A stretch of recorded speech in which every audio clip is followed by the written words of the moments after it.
जय श्री कृष्ण। कृपा निधान सर्वज्ञ प्रभु ने उन्हें पहचान कर उनका बहुत आदर किया। इसका भेद किसी ने कुछ भी नहीं जाना। चारों वेद भगवान का गुणगान करने लगे। हे सगुण और निर्गुण रूप, हे अनुपम रूप लावण्य युक्त, हे राजाओं के शिरोमणि, आपकी जय हो। आपने रावण आदि प्रचंड प्रबल दुष्ट निशाचरों को अपने भुजाओं के बल से मार डाला।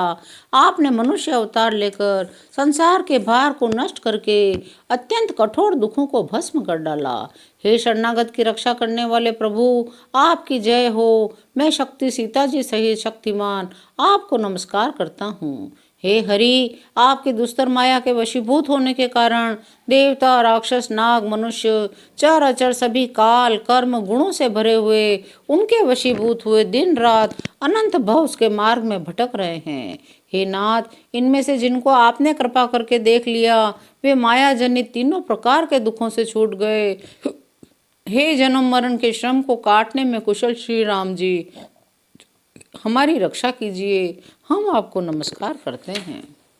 जो चरण शिव जी और ब्रह्मा जी के द्वारा पूज्य हैं, जिन चरणों की कल्याणमयी रज का स्पर्श पाकर शिला बनी हुई गौतम ऋषि की पत्नी अहिल्या तर गई, जिन चरणों के नख से मुनियों द्वारा वंदित त्रिलोक्य को पवित्र करने वाली देव नदी गंगा जी निकली, ध्वजा वज्र अंकुश कमल इन चिन्हों से युक्त जिन चरणों में वन में फिरते समय कांटे चुभ जाने से गट्टे पड़ गए हैं, हे मुकुंद, हे राम, हे रमापति, हम आपके उन्हीं दोनों चरण कमलों को नित्य भजते रहते हैं। ब्रह्म अजन्मा है, अद्वितीय है, केवल अनुभव से ही जाना जाता है, मन से परे हैं। जो इस प्रकार कहकर उस ब्रह्म का ध्यान करते हैं वे ऐसा कहा करें और जाना करें, किंतु हे नाथ, हम तो नित्य आपका सगुण यश ही गाते हैं। हे सद्गुणों की खान, हम यह वर मांगते हैं, मन वचन और कर्म से विकारों को त्याग कर आपके चरणों में ही प्रेम करें। वेदों ने सबके देखते हुए ये श्रेष्ठ विनती की, फिर वे अंतर ध्यान हो गए, ब्रह्म लोक को चले गए।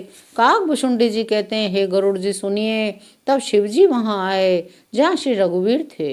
गदगद वाणी से वे स्तुति करने लगे, हे राम, हे रमा रमण, हे लक्ष्मीकांत, हे जन्म मरण के संताप का नाश करने वाले, आपकी जय हो। आवागमन के भय से व्याकुलित सेवक की रक्षा कीजिए। हे अवधपति, हे देवताओं के स्वामी, हे रमापति, हे विभो, मैं शरणागत आपसे यही मांगता हूँ, मेरी रक्षा कीजिए। हे 10 सिर और 20 भुजाओं वाले रावण का विनाश करके पृथ्वी के सब महान रोगों को दूर करने वाले श्री राम जी, राक्षस रूपी जो पतंगे थे वे सब आपके बाण रूपी अग्नि के प्रचंड तेज से भस्म हो गए। आप पृथ्वी मंडल के अत्यंत सुंदर आभूषण हैं। आप श्रेष्ठ बाण धनुष तरकस धारण किए हुए हैं। कामदेव रूपी भील ने मनुष्य रूपी हिरणों के हृदय में कुभोग रूपी बाण मारकर उन्हें गिरा दिया है। हे पाप ताप का हरण करने वाले हरे, उसे मारकर विषय रूपी वन में भूले पड़े हुए इस पामर अनाथ जीवों की रक्षा कीजिए, रक्षा कीजिए। लोग बहुत से रोगों और दुखों से मारे हुए हैं, ये सब आपके चरणों के निरादर के फल हैं। जो मनुष्य आपके चरण कमलों में प्रेम नहीं करते वे अथाह भव सागर में पड़े हैं। जिन्हें आपके चरण कमलों में प्रीति नहीं है वे नित्य ही अत्यंत दीन मलिन और दुखी रहते हैं। जिन्हें आपके लीला कथा का आधार है उनको संत और भगवान सदा प्रिय लगने लगते हैं। उनमें न राग है, न आसक्ति, न लोभ, न मान, न मद। उनको संपत्ति और विपत्ति सभी समान है। इसी से मुनि लोग योग का भरोसा करके सदा के लिए त्याग देते हैं, प्रसन्नता के साथ आपके सेवक बन जाते हैं। वे प्रेम पूर्वक नियम लेकर निरंतर शुद्ध हृदय से आपके चरण कमलों की सेवा करते रहते हैं। निरादर और आदर को समान मानकर वे सब संत सुखी होकर पृथ्वी पर विचरते हैं। हे महान रणधीर अजय श्री रघुवीर, मैं आपको भजता हूँ, आपके शरण ग्रहण करता हूँ, आपका नाम जपता हूँ, आपको नमस्कार करता हूँ। आप जन्म मरण रूपी रोग की महान औषध अभिमान के शत्रु हैं। आप गुणशील और कृपा के परम स्थान हैं। आप लक्ष्मीपति हैं। मैं आपको निरंतर प्रणाम करता हूँ। आप जन्म मरण सुख दुख राग द्वेषादि द्वंद्व समूहों का नाश कीजिए।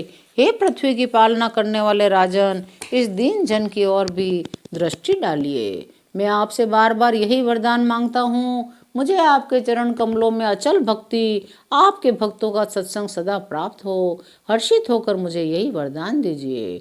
श्री रामचंद्र जी के गुणों का वर्णन करके उमापति महादेव जी हर्षित होकर कैलाश को चले गए।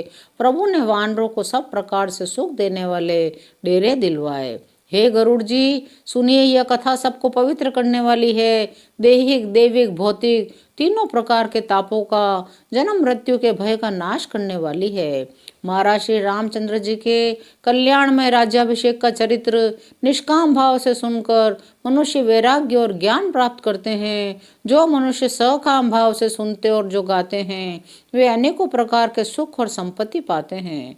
वे जगत में देह दुर्लभ सुखों को भोग कर अंत काल में श्री रघुनाथ जी के परम धाम को जाते हैं। जो जीवन मुक्त, विरक्त और विषय सुनते हैं, वे क्रमशः भक्ति, मुक्ति और नवीन संपत्ति पाते हैं। हे पक्षीराज गरुड़ जी, मैंने अपने बुद्धि की पहुंच के अनुसार राम कथा वर्णन की है, जो जन्म मरण के भय और दुख को हरने वाली है। यह वैराग्य, विवेक और भक्ति को दृढ़ करने वाली है। मोह रूपी नदी के पार करने के लिए सुंदर नाव है। अवधपुरी में नित नए मंगलोत्सव होते हैं। सभी वर्गों के लोग हर्षित रहते हैं। श्री राम जी के चरण कमलों में, जिन्हें श्री शिव जी, मुनिगण और ब्रह्मा जी भी नमस्कार करते हैं, सबकी नित्य नवीन प्रीति है।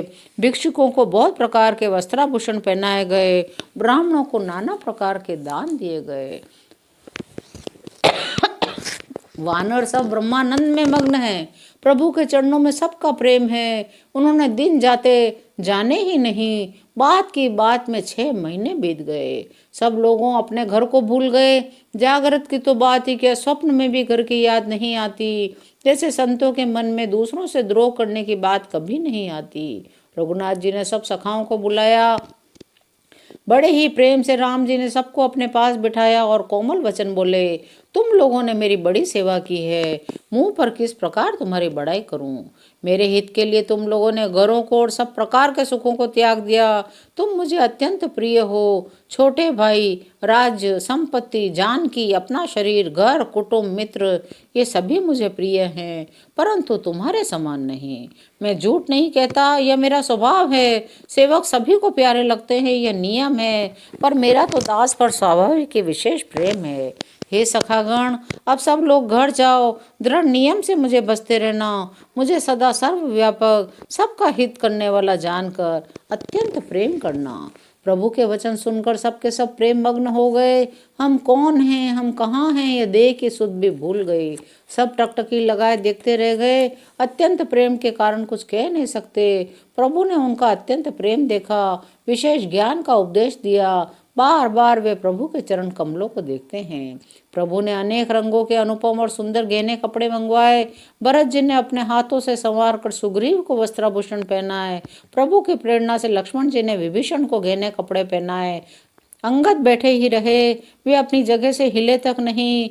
उनका उत्कट प्रेम देखकर प्रभु ने उनको नहीं बुलाया। जामवान, नील आदि सबको श्री रघुनाथ जी ने स्वयं भूषण वस्त्र पहनाए।